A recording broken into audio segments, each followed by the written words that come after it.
नमस्कार। मैं फिर एक बार आप सभी के बीच में एक खास कार्यक्रम को लेकर के आया हूँ।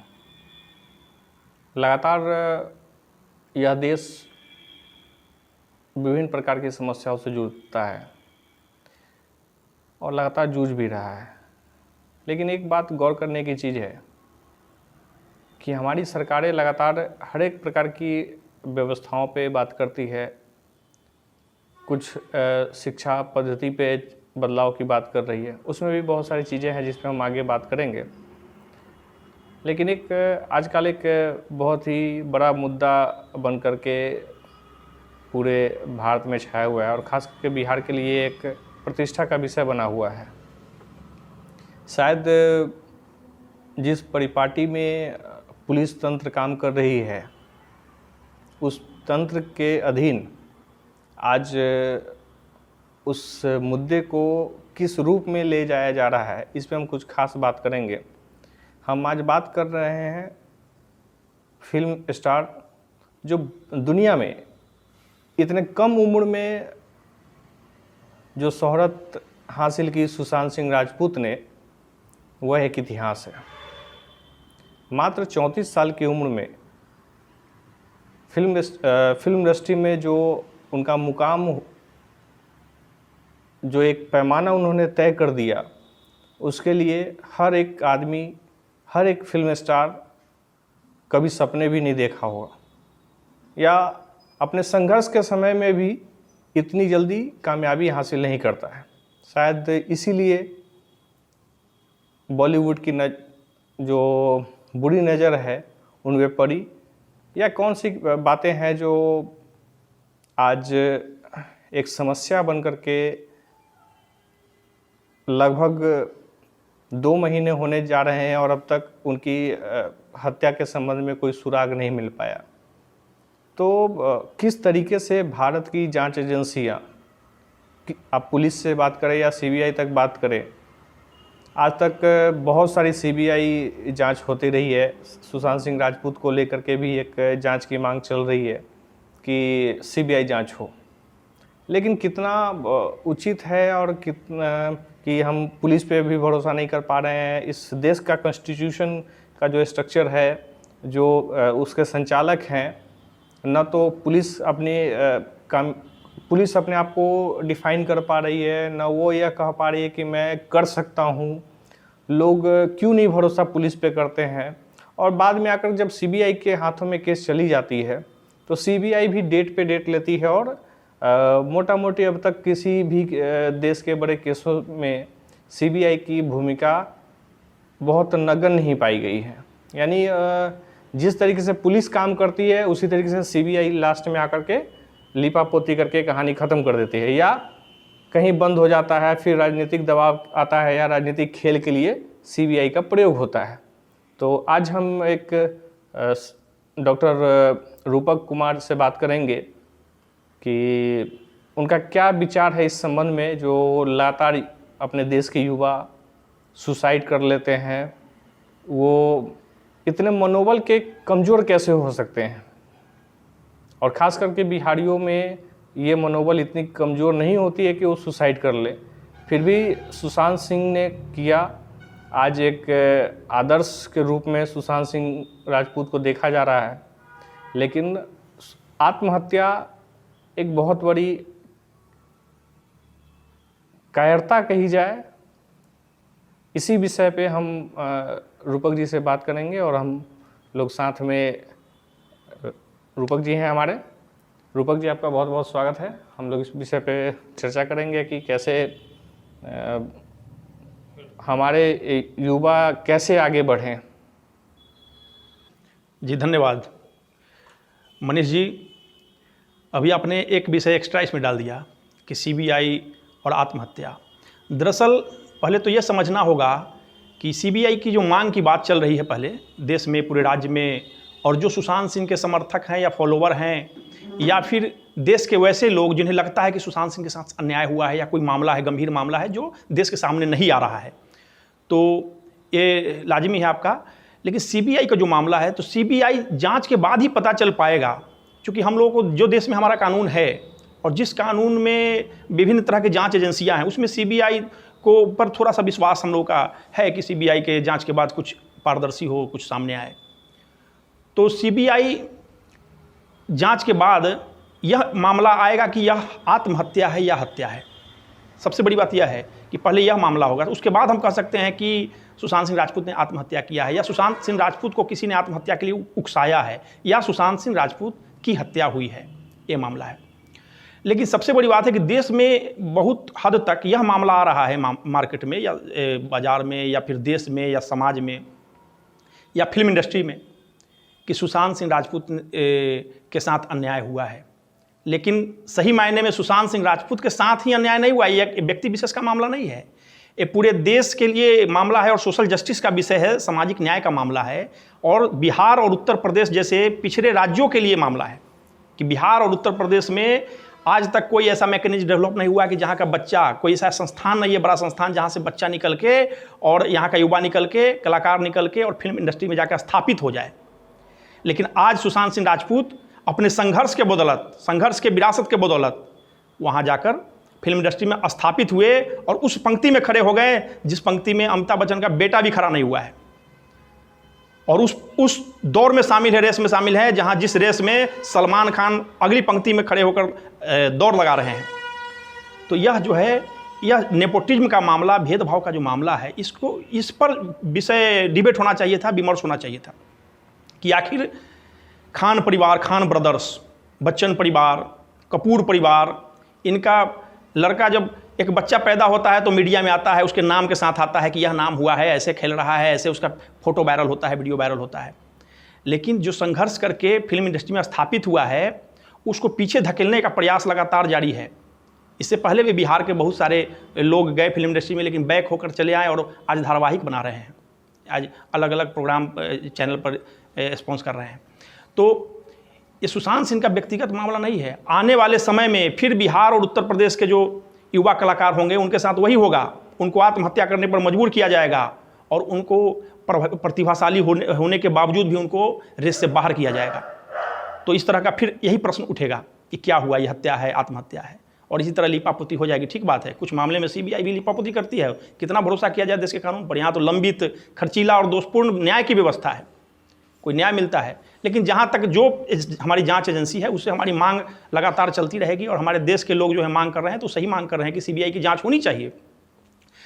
तो यह मामला सोशल जस्टिस का बनता है कि हर हाल में यह बिहार और उत्तर प्रदेश जैसे पिछड़े राज्यों के साथ जो हो रहा है कि उसको फिल्म इंडस्ट्री में स्थान नहीं मिलता है और कुछ लोग स्थापित परिवार है उसी को स्थान मिलता है, तो इस पर बात होनी चाहिए और इस पर बहस होनी चाहिए। और जो भेदभाव करते हैं, जो इस तरह का मामला उठाते हैं और जो इस रेस से बाहर करते हैं प्रतिभाशालियों को, जिनके संघर्ष को कुचला जाता है, वैसे लोगों को सामने लाकर और पर्दे पर लाना चाहिए, जो पूरे देश की जनता जान सके और उसको पहचान सके और उसके बनाए फिल्म का बहिष्कार करे। और वैसे वैसे हीरो जो और नायक अभिनेता जो होते हैं, जो परिवारवाद के बदौलत आगे बढ़े हैं, उसका सीधा बहिष्कार करें। रूपक जी, एक चीज़ बताइए, क्या युवाओं के पास, अब हमारे यहाँ पे जो युवा हैं वो लगातार इस सिस्टम में घुसते जा रहे हैं कि आत्महत्या की तरफ बढ़ रहे हैं, क्या उनके पास यही अंतिम विकल्प होता है, क्या आत्महत्या ही हम करें? बड़ा अच्छा प्रश्न आपका है कि आत्महत्या अंतिम विकल्प है। मनीष भाई, मैं समझाना चाहता हूँ, आपको कहना चाहता हूँ कि आत्महत्या कभी विकल्प नहीं हो सकता है। आत्महत्या मजबूरी में कोई करता है या किसी न किसी समस्या से ग्रसित होता है या उसको लगता है कि हमारा पूरा रास्ता बंद है, आगे का कोई कुछ उसको समझ ही नहीं आता है, तो हमें लगता है कि इस तरह का कोई कदम उठाता होगा। ऐसे हम कोई साइकोलॉजिस्ट है नहीं, लेकिन मैं बताना चाहता हूँ कि किसी भी सिस्टम में, किसी भी व्यवस्था में अगर कोई खामियां है या इस तरह का वातावरण पैदा किया जाता है या इस तरह का कुव्यवस्थित है वहाँ का सिस्टम जो किसी को आत्महत्या करने पर मजबूर करता है, तो हमें लगता है कि उस सिस्टम पर गहन अध्ययन होना चाहिए, उस व्यवस्था में जो भी खामियां है उस पर गहन चिंतन मनन होना चाहिए और व्यवस्था की खामियां को दूर करने के लिए मैकेनिज्म होना चाहिए। नहीं तो आने वाली पीढ़ी जो है या आने वाला सिस्टम, किसी भी सिस्टम का हो, किसी भी व्यवस्था का हो, किसी भी संस्थान का हो, ऐसे लोग जो है आत्महत्या करने पर मजबूर हो जाएंगे। तो उस वातावरण से पता करके उस वातावरण को ठीक करना होगा कि इस तरह का वातावरण ही उत्पन्न नहीं हो कि कोई आत्महत्या कर ले। आत्महत्या का भी विकल्प नहीं हो सकता है, बेहतर नहीं हो सकता है। जीवन बहुत अमूल्य चीज़ है, जीवन किसी को मिला है और उसको लोग मौत में परिणित कर दे तो यह कभी सही नहीं हो सकता है, यह रास्ता ही गलत है। एक बार और रूपक जी, एक सवाल मेरा यह है कि क्या पुनः कोई बिहारी या युवा युवती या यूपी बिहार के जो बच्चे हैं वो पुनः कोशिश करेंगे क्या फिर से बॉलीवुड की तरफ रुक कर एक नया आयाम, एक नई लकीर खींचने का? क्यों नहीं जाएगा? बिहार जो है, आप देखे होंगे कि जितने भी देश में जितने बड़े बड़े आंदोलन हुए, चाहे स्वतंत्रता संग्राम का आंदोलन हो या जेपी आंदोलन हो या अन्य भी जो आंदोलन हुआ, उसमें भी बढ़ चढ़ के हिस्सा लिया है। अपने राज्य का लोग, बिहार का लोग व्यवस्था के लिए सर कटाने वाला है, और जब भी संघर्ष करना होगा, किसी व्यवस्था के खिलाफ लड़ना होगा, तो उसके लिए अगली पंक्ति में खड़ा होने का काम करता है। आपने कहा कि फिर से जाना चाहेगा, क्यों नहीं जाना चाहेगा? निश्चित रूप से भय का वातावरण बना है। लोगों को लगता है कि करोड़ों करोड़ों खर्च करने के बाद भी सुशांत सिंह राजपूत आत्महत्या करने पर मजबूर हो गया या उसकी हत्या हुई, तो हो सकता है कि मेरे साथ भी यह घटना घटे। तो इसके लिए हो सकता है कि फिल्म इंडस्ट्री से किसी का मोह भंग हो और दूसरे सेक्टर में जाना पसंद करे, लेकिन ऐसा नहीं है। बिहार के लोग प्रतिभावान हैं, वैसे घबराने और डरने वाले नहीं हैं। और हमें लगता है कि अब अगर कोई सुशांत सिंह राजपूत पैदा लेकर अगर फिल्म इंडस्ट्री में अपना पैठ बनाएगा और स्थापित होगा, तो सलमान खान को और कपूर परिवार को भी, और क्या नाम है इनका, महेश भट्ट, इन लोगों को भी घबराहट हो जाएगी। और अब दोबारा ऐसा कदम उठाने पर उनको भी सोचना पड़ेगा, क्योंकि देश में जिस तरह का वातावरण बन गया इनकी मौत या हत्या हुआ है उसके बाद, सुशांत सिंह राजपूत के बाद, तो ऐसा वातावरण बन गया है कि वहाँ जैसे यहाँ के लोग घबराए हुए हैं, जो युवा कलाकार है जाने से घबराए हुए हैं, उसी तरह वहाँ भी डर का माहौल बन गया है कि यह बिहारी है, यह उत्तर प्रदेश और बिहार वाले लोग हैं जिन्हें अपनी मातृभूमि से प्रेम है और पूरे देश में परचम फहराने का ताकत है। तो वैसे लोग से अब अगर इस तरह का कोई हम षड्यंत्र करेंगे तो हमको मुंह की खानी पड़ेगी और देश में हमारी थू होगी। इसलिए निश्चित रूप से यहाँ के लोग जाएंगे, काहे नहीं जाएंगे? प्रतिभावान है, प्रतिभा कहीं दबाया जाता है। उन्हें लगता है कि हम कुछ कर सकते हैं, तो सुशांत सिंह राजपूत की तरह उनके पदचिन्ह पर चल के और फिर से स्थापित होंगे, दूसरा सुशांत सिंह राजपूत फिर पैदा लेगा।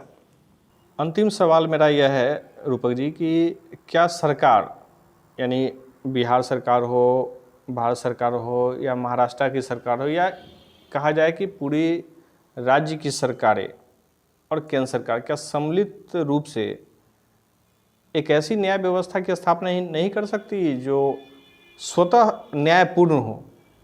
क्योंकि सदन के पास ही अधिकार है कि वो न्याय की व्यवस्थाओं को लागू कर सके या नए नियम बना सके, क्योंकि न्यायपालिका तो एक सिर्फ जो किताब में घसा हुआ है उसको इम्प्लीमेंट कराती है, लेकिन अगर उसकी कमी बेसी है और उसको सही तरीके से धरातल पे लाने के लिए क्या ये जिम्मेवारी सदनों की नहीं हो जाती है जो स्वतः न्यायपूर्ण हो?